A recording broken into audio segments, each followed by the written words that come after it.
கிறிஸ்துவுக்குள் பிரியமானவர்களே, கர்த்தராகிய இயேசு கிறிஸ்துவின் நாமத்தில் வாழ்த்துக்கள் தெரிவித்துக் கொள்கிறேன். இந்த மாதத்திலும் கடைசி நாளுக்குள்ள வந்திருக்கிறோம். சோத்திரம். இன்னைக்கும் அப்பா உங்களோடு கூட இடைப்பட்டு பேசுகிற வார்த்தை நீதிமொழிகள் 23 அதிகாரம் 18 வசனம். Proverbs 23rd chapter verse 18. நிச்சயமாகவே முடிவு உண்டு, உங்கள் நம்பிக்கை வீண் போகாது. இன்னைக்கு அப்பா சொல்றாங்க, நிச்சயமாகவே எல்லாவற்றிலும் உங்களுக்கு ஒரு முடிவை அப்பா தரப்போகிறாங்க. நிச்சயமாக முடிவு வரும். உங்களுடைய நம்பிக்கை ஒருபோதும் வீண் போகாது. எல்லா பிரச்சனைகளிலிருந்தும் போராட்டத்திலிருந்தும் இன்னைக்கு தேவன் கண்டிப்பாக உங்களுக்கு ஒரு நன்மையை தருவேன் என்று சொல்லுகிறார். அதே நீதிமொழிகள் Proverbs chapter 24 verse 14. நீதிமொழிகள் 24 அதிகாரம் 14 வசனம். அப்படியே ஞானத்தை அறிந்து கொள்வது உன் ஆத்துமாக்கு இன்பமாய் இருக்கும். அப்படியே ஞானத்தை அறிந்து கொள்வது, ஞானம்னா யாரு? ஏசப்பா தான் ஞானம். அதை அறிந்து கொள்வது உன் ஆத்துமாவுக்கு எப்படி இருக்குமா? இன்பமா இருக்கும். ஏசப்பாவை பற்றி அறிய அறிய நமக்கு இன்பம் வரும். சோத்திரம். மத்தேயு, மாற்கு, லூக்கா, யோவான் இந்த 4 சுவிசேஷங்களையும் மீண்டும் மீண்டும் நம்ம என்ன பண்ணணும்? வாசிக்கணும். சோத்திரம். ஏசப்பாவை பற்றி நம்ம அறிகிற அறிவில் நிறையா வளரணும். அதுதான் நமக்கு இன்பத்தை கொடுக்கும். அதை பெற்றுக்கொண்டால் அது முடிவிலே உதவும். உன் நம்பிக்கை ஒரு நாளும் வீண் போகாது. சோத்திரம். ஏசப்பாவை பற்றி அதிகமாக நம்ம அறியணும் அப்படின்னா என்ன செய்யணும்? பைபிளை ரொம்ப படிக்கணும். சோத்திரம். அடுத்து நாம் யாக்கோபு 1 அதிகாரம் 5 வசனத்தில் பார்ப்போமானால், யாராவது ஞானத்தில் குறைவுள்ளவனா இருந்தால், ஜேம்ஸ் 1 chapter verse 5, யாராவது ஞானத்தில் குறைவுள்ளவனா இருந்தால் என்னிடத்துல கேளுங்க, நான் சம்பூர்ணமாய் தருவேன் என்று சொல்லி அப்பா சொல்லியிருக்காங்க. இன்னைக்கு யாராவது ஞானம் இல்லை, எனக்கு ஞானம் கம்மியாக இருக்கு அப்படின்னு சொல்லி நினைச்சிங்கன்னா அப்பா கிட்ட கேளுங்க. அப்பா தான் யாரு? ஞானம். ஏசப்பா தான் ஞானம். சம்பூரணமாய் தருவேன் என்று சொல்லுகிறார். சோத்திரம். பிள்ளைகளுக்கு என்ன பண்ணணும்? நீங்க டெய்லி காலையில அவங்க தலையில கை வச்சு, அப்பா உங்க ஞானத்தினால பிள்ளைகளை நிரப்புங்கன்னு சொல்லணும். பிள்ளைங்க எக்ஸாமுக்கு படிச்சுக்கிட்டு இருந்தாலும் அவங்ககிட்ட முதல்ல இந்த வசனத்தை யாக்கோபு 1:5 படிச்சுட்டு அதுக்கப்புறம் படிக்க சொல்லுங்க.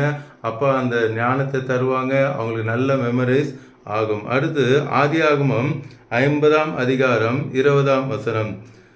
Genesis chapter 50 verse 20. நீங்கள் எனக்கு தீமை செய்ய நினைத்தீர்கள், தேவனோ இப்பொழுது நடந்து வருகிறபடி வெகு ஜனங்களையும் உயிரோடே காக்கும்படி அதை நன்மையாக முடிய பண்ணினார். சோத்திரம்.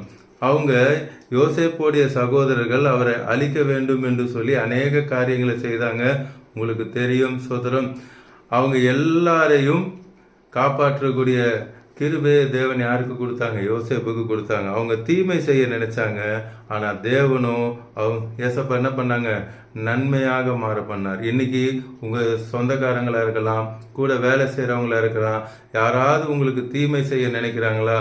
ஏசப்பா உங்களுக்கு நன்மைக்கு ஏதுவாக மாற்றுவாங்க. தீமை செய்ய நினைத்தீர்கள், தேவனோ இப்போது நடந்து வருகிறபடி வெகு ஜனங்களை உயிரோடு உலகத்தையே காக்கும்படி நன்மையாக முடிய பண்ணினார். சோத்திரம். அதனால தான் அப்பா சொன்னாங்க, நிச்சயமாகவே முடிவு உண்டு, உன் நம்பிக்கை வீண் போகாது. மத்தேயு 28:20, மேத்யூ 28:20 சொல்றாங்க, இதோ உலகத்தின் முடிவு பரியந்தமும் சகல நாட்களிலும் நான் உன்னோடு கூட இருக்கிறேன். அப்பா உங்களோடு கூட இருப்பார். சோத்திரம்.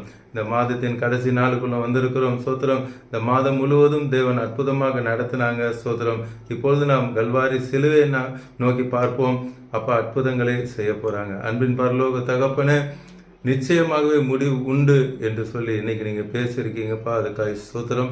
உங்களுடைய பிள்ளைகள் எந்தெந்த காரியத்தில் இன்னும் முடிவு வரவில்லையே என்று சொல்லி வேதனையோடு பார்த்து கொண்டிருக்கிறதை நீர் அறிந்திருக்கிறீர். இன்று அப்பா நீங்க சொல்றீங்க எல்லாவற்றுக்கும் முடிவு உண்டு. சோத்திரம். இப்பொழுதும் அப்பா உங்களுடைய வல்லமை ஆம்ரஜா இறங்கி கொண்டு இருக்கிறதுக்காக சோத்திரம். யார் யார் எந்தெந்த காரியத்தில் ஒரு முடிவு வேண்டும் என்று நினைத்தார்களோ இப்பொழுது அந்த இடத்துல உங்களுடைய வல்லமை இறங்கி கொண்டு இருக்கிறதுக்காக சோத்திரம்.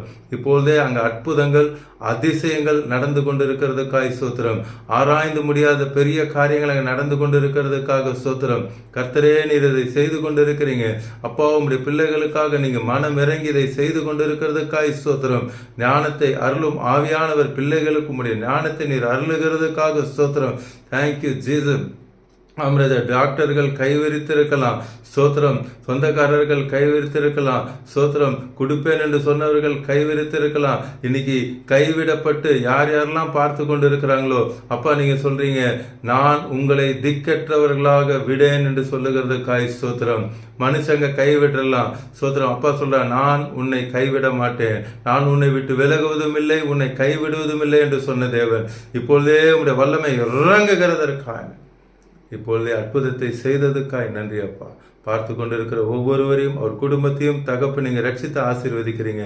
இந்த நாள் முழுவதும் அவர்களுக்கு ஆசீர்வாதமான நாளாய் அப்பா நீங்க மாற்றி கொடுத்ததுக்காய் ஸ்தோத்திரம். இந்த மாதம் முழுவதும் கண்மணியை போல பாதுகாத்ததுக்காக நன்றி செலுத்துகிறோம் அப்பா. இயேசுவின் நாமத்தில் ஜெபிக்கிறோம் நல்ல பிதாவே. ஆமென், ஆமென். தொடர்ந்து பாருங்க. ஏசப்பா வார்த்தையை கேளுங்க, அநேகருக்கு ஷேர் பண்ணுங்க. எல்லாரையும் ஏசப்பா ரட்சிக்கட்டும், ஆசீர்வதிக்கப்படட்டும். God bless you all. Praise the Lord.